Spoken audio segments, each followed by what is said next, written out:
Hi and good day everyone, and welcome to today's video where we are going to discuss another mistake black can do while defending your d4 opening with the Slav defense.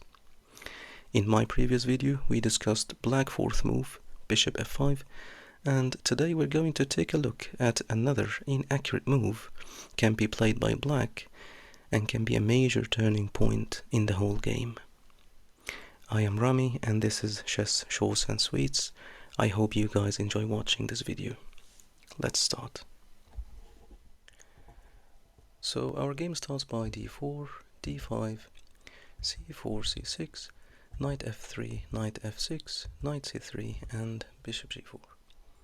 And today I'm looking at black's most common replies in certain positions and see how we can respond to them the right way.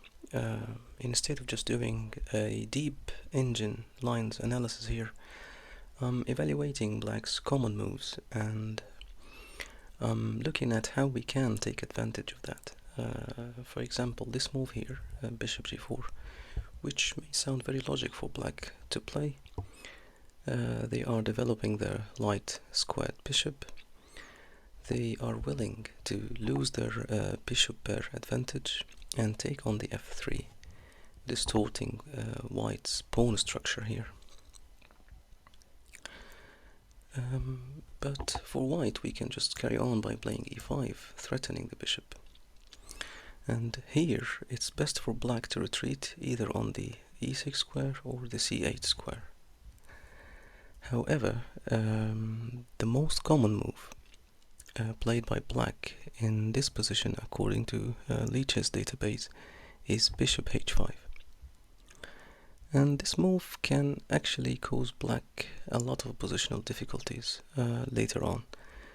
That's the mistake we are targeting mainly here in this video, because after bishop h5 we can take on d5, and after black takes back we can play queen b3, threatening the pawn on the b7 and also joining the attack here on the d5 square pawn as well.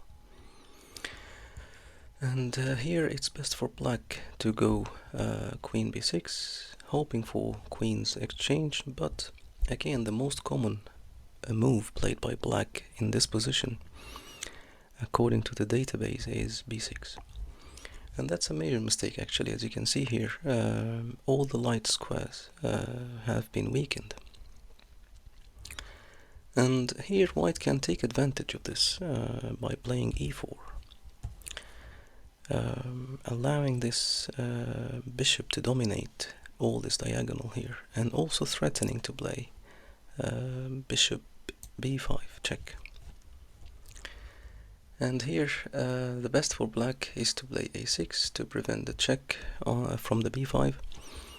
But again, the most common reply here by black is to take on e4, which is another mistake black can do, because after we play g4 and the bishop retreats, we can play bishop b5 check. And here it's best for black to cover with the knight on the f square, bring it to the d7 square. And again, as we discussed in our previous video, we are going to bring our last minor piece and develop this dark squared bishop on g5. Here we're setting a trap for black to play f6.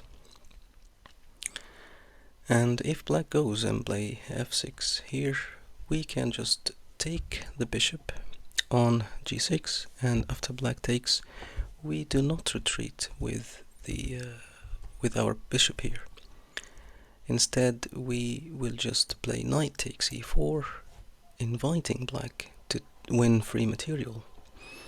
And after black takes on g5, look at this awful pawn structure here that black have, and also look at these all light square on this diagonal, which is completely dominated by our queen here on b3. So we can take advantage of this by playing queen to e6. We are threatening checkmate in one move by playing knight d6, And also we are threatening to take the pawn here on the g6 square with a check. And here the best way for black to defend is to go queen c7, and we can carry on by playing queen takes g6 check. And the only move for black here is to move on to d8, and look at the multiple threats here black is facing with these 3 active pieces. And look at the delay in black pieces here. The knight is having a problem. The rook here is prisoned, and also is this dark squared bishop as well. And after black retreats with his king to d8, we take on the g5, and we are threatening to jump with our knight on e6, forking both the king and the queen. In this position here, there is nothing black can do. It's a zugzwang for black, and he has to secure an escape route for his king, which is under heavy attack. If we evaluate black's options here, they are all look bad, to be honest. For example, if of course black cannot move his queen to c8 because that's knight e6 checkmate, and the same black cannot move to queen b7 because after knight e6 check, king to c8, that's queen e8 checkmate.